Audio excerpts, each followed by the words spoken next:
Okay, I think I'm live here. um, Two things. I'm about to start my PCOS story.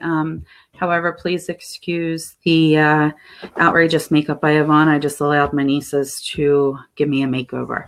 So this is makeup from a 9-year-old. My name's Tina. I'm from PCOShelp.org. I also run a Facebook group, PCOS polycystic ovary syndrome. It's a private group for girls with PCOS. I highly recommend you join. All the admins have done research for many, many years, and we all know what we're talking about. And if we don't, we are honest and we reach out to doctors for options that we work with. And we also, thank you. There we go. And we also will research for you and whatnot.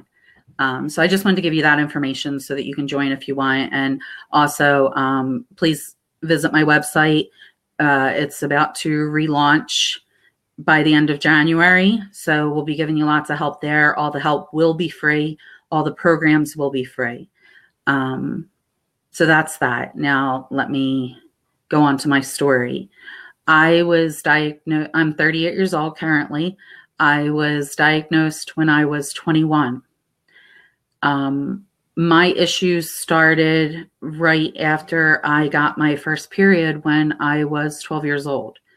During my teen years, I knew that something was wrong and I didn't match up to the experiences my girlfriends were all having with their cycles, and they weren't having issues with their cycles or anything. So I did go to my family doctor.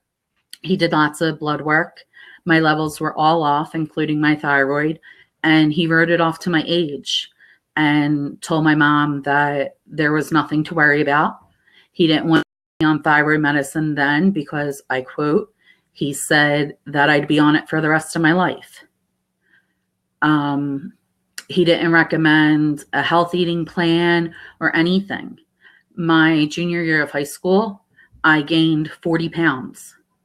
And I went to him and told him I gained weight. And again, he told me that I was a teenager and sometimes this happens, and I was in high school and things were stressful and whatnot.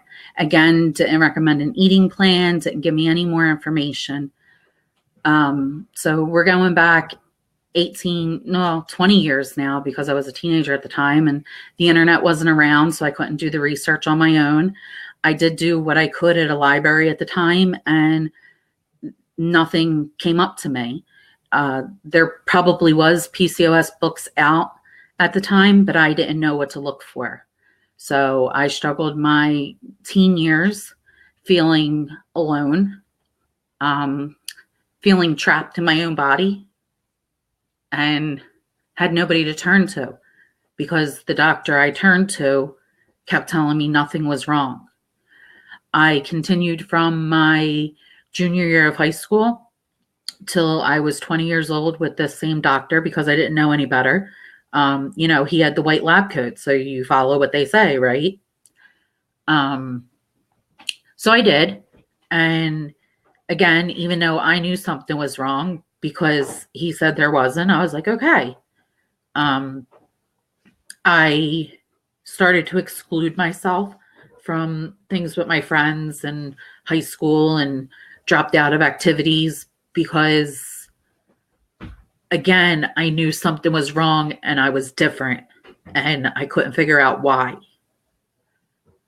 So finally, when I was 21, I went to see an endocrinologist for the simple fact that, I realized that something was wrong with my cycles and I was concerned about, I've always wanted to be a mother. So I was concerned about pregnancy. And now I was out on my own. So I went to this doctor and he saw things were off in my labs and he didn't want to give me a diagnosis. So he did put me on some medications and for my thyroid, but still didn't give me medications for the PCOS. I was lucky enough, however, that he recommended a different endocrinologist, and I went to a reproductive endocrinologist, even though I wasn't trying to conceive at the time.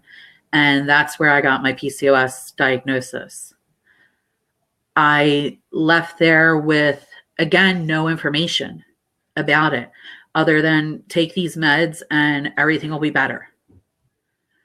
Well, nothing got better.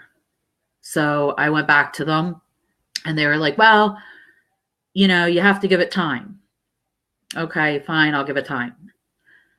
So 2 years pass, still nothing. This is when I started to get introduced to the internet, and it started to slowly build itself up, and I was able to do a little more research and started to learn on my own what PCOS was. And I found a message board and realized I wasn't alone. That's a main thing I get from the girls on my website. They always feel like they're alone. The Facebook group I have has almost 10,000 girls in it, and they still feel alone, even with all of us.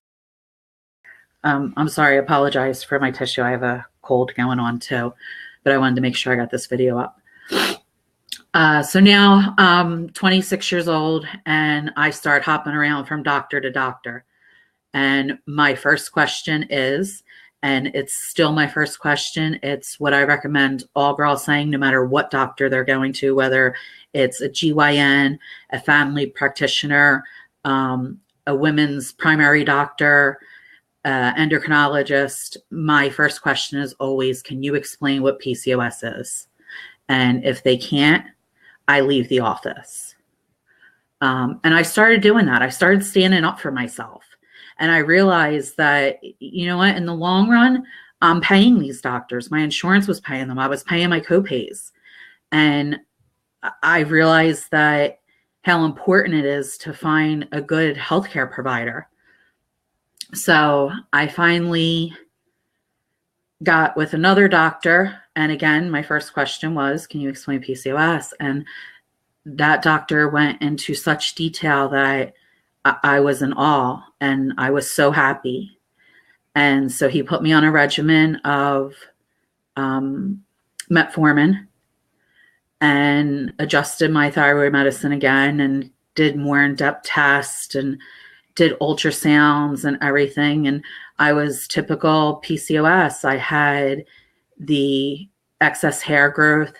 My hair thinned out.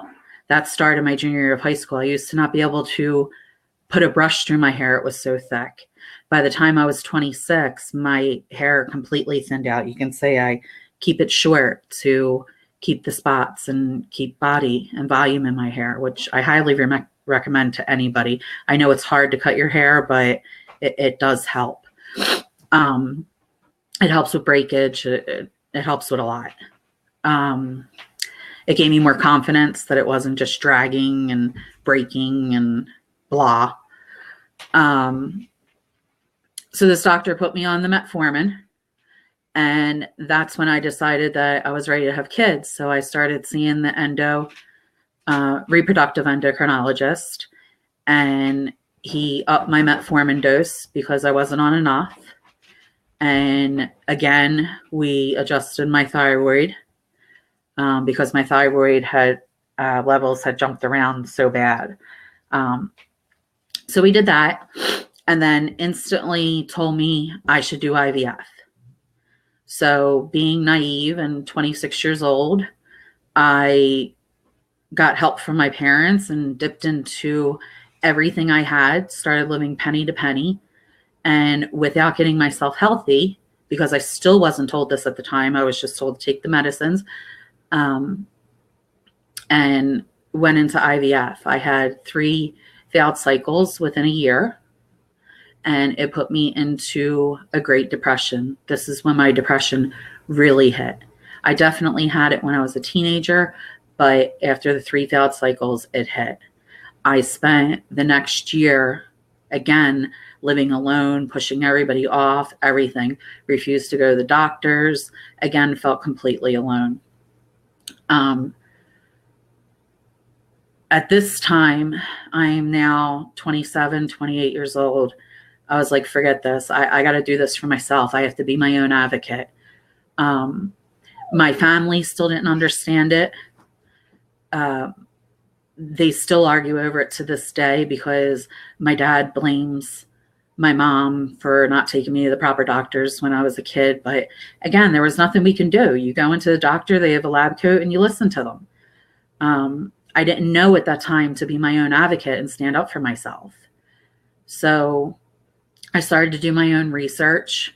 I did in-depth research on different studies and supplements to take. And I started adding supplements in. Let me say, where am I going here? So I'm now 30 years old. I'm a little more well-versed in it. And I just keep going and keep researching and keep becoming my own advocate. And I start with trying to explain this all to my family, who, again, at this time, just assumed that it was diabetes or assumed it was my eating habits, even though they saw that I didn't eat poorly anymore. They still figured that I was doing something wrong. And I found my family to be the hardest to talk to about this. My partner, my spouse, was completely supportive and completely understood what I was going through because he did the research with me.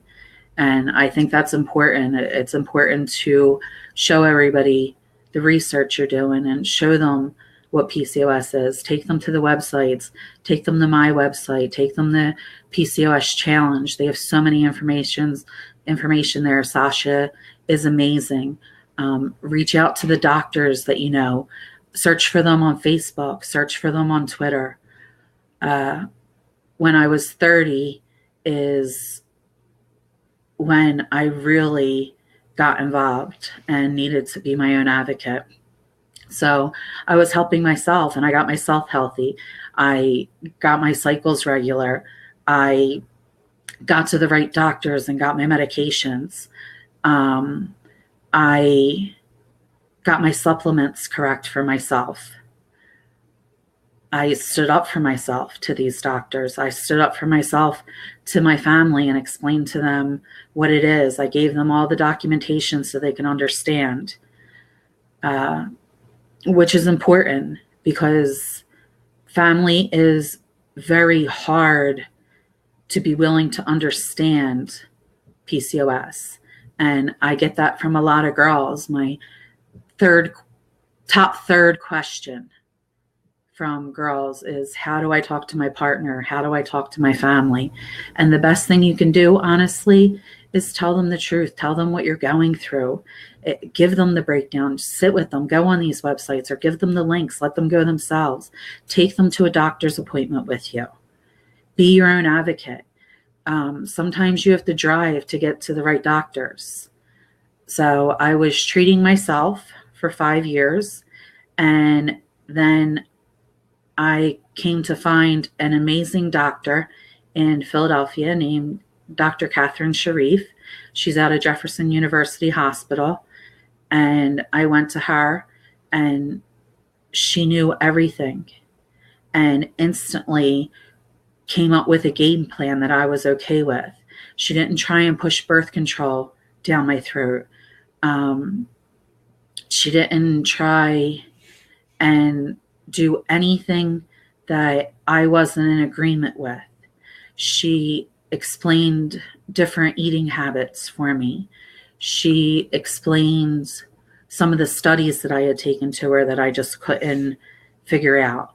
I now do things closely with her as being an advocate in PCOS help. And I work closely with Sasha and Ashley from PCOS Girl and the girls in my group and my admins who are amazing.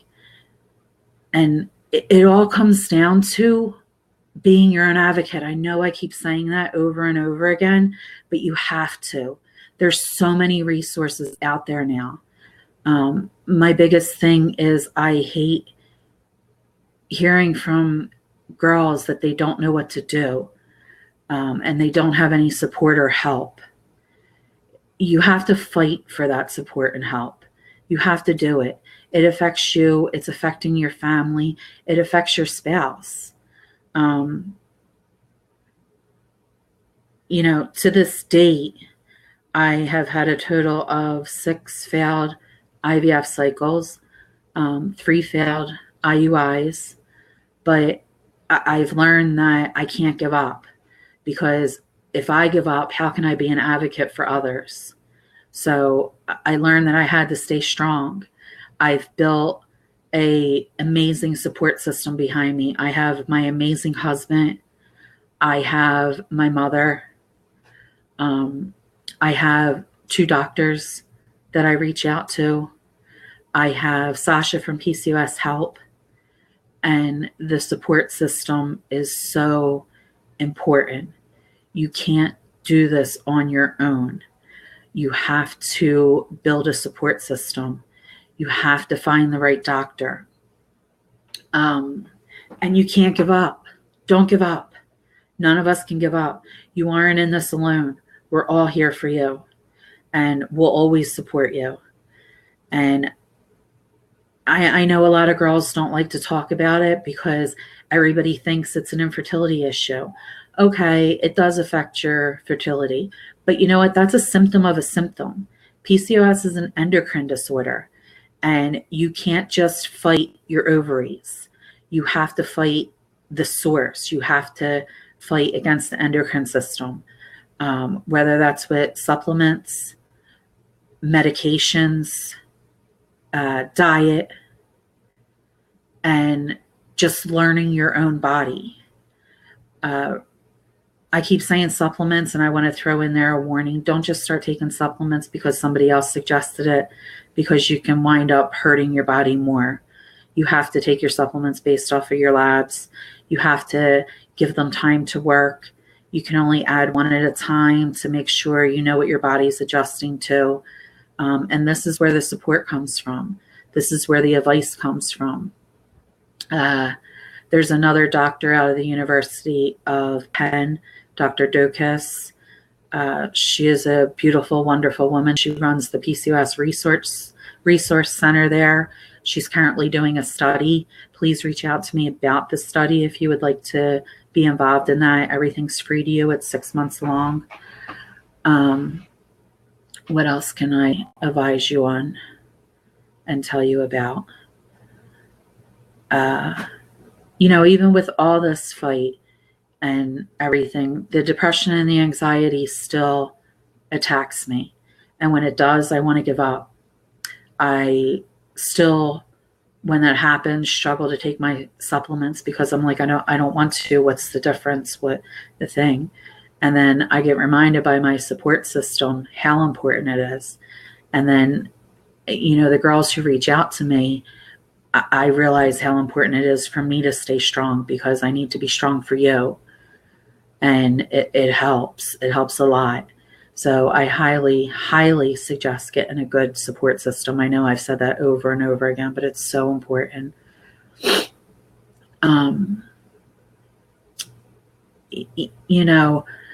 The teenage girls and everything, I feel for you. I was there. I didn't know what to do. My mom didn't know what to do. Moms reach out to me and they're hysterical crying because they don't know how to help their daughters because they've never heard of this. The doctors aren't helping. And that's why it's important to become an advocate and talk about it. We all have to talk about it. We all have Facebook now. You need to post about it. You need to explain to people. And you don't have to talk about your cycles being off, and you don't have to talk about the infertility, but you need to explain what PCOS is. I was a part of the group that went to DC to speak to Congress and get PCOS Awareness Month made official through Congress and the Senate. And I have the pride that built with inside of me was amazing. And I suggest all girls to do it. Reach out to PCOS Challenge. That's where these donations are going to. Ask how you can help. Ask how you can be an advocate. Ask what to do. Ask me. I'm here to help. I've been there. I've done the struggle. It took me from the age of 12 till I was 30 to really get a true knowledge. And I don't want to see this for anybody else because it breaks my heart. And I know that I had to go through what I went through to be able to sit here and do this video. Girls trying to get pregnant. And that's what happens. We go to our GYNs because we're trying to get pregnant, and they try and fix the source of pregnancy because that's what you went to them for. But again, it's to me, unless they are completely well-versed in PCOS and know where to start treating you at and hold off on just trying to get you pregnant, it's not the right route to take. You need to see an endocrinologist. And it took me 10 years to learn that. And I don't want anybody else waiting 10 years to figure that out. I want you to know that most of my symptoms are at bay, but once your hair thins out, it thins out. I still get, the little whiskers on the chin and live by my tweezers and feel insecure about that. I still have abdominal weight. I'm lucky enough that my cycles are regular now, and I'm on the right path to getting healthy and remaining that way. There's no cure for PCOS, which is hard to hear, and it's hard for anybody to deal with. But you can fight those symptoms and side effects from it, and you have to. I'm going to go back to saying, be your own advocate, fight, stand up for yourself. We can do this together. I want to reiterate that you aren't alone, and don't hide. Stand up for yourself. Be proud of yourself. You're all beautiful, amazing women, and we need to stand by each other and lift each other up and be there. And again, that's getting the word out about PCOS. And that's what we need to do. So, what else? I don't know. I honestly don't know what else to say to you. Everybody knows who's watching these videos what PCOS is, so I'm not going to go in the detail of the symptoms. I just wanted to come on here and give a little bit of my background and give you support. So I hope that my video shows you the support side of this and what we need to do together, and showed you a little bit of how to talk to your family about it. My husband's also going to make a video of how this has affected him, because I think it's important for a male to be on here and talk to you guys. And again, I just want to say, reach out to me if you need to. Reach out to PCOS Challenge and donate. Donate, donate, donate.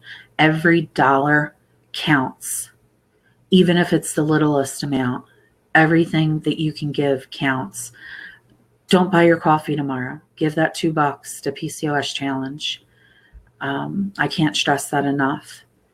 The funds completely go to research and education and back to the community as well with the programs they have. Feel free to reach out to me. My email address is tina@pcoshelp.com. and I promise I will be there for you. And together we will fight. Whether you need advice on a symptom, if you need help finding a doctor, or you just need somebody to vent to, I am here for you. So that's my PCOS story, and I hope you enjoyed my video. And I hope that you become your own advocate. And I'm proud of you. I'm proud of every girl who posted a video on here. And I'm proud of the ones watching the videos and are unsure if they should post a video. So that's it for now. Again, just be your own advocate. You're not alone. And I will see you guys later. Bye.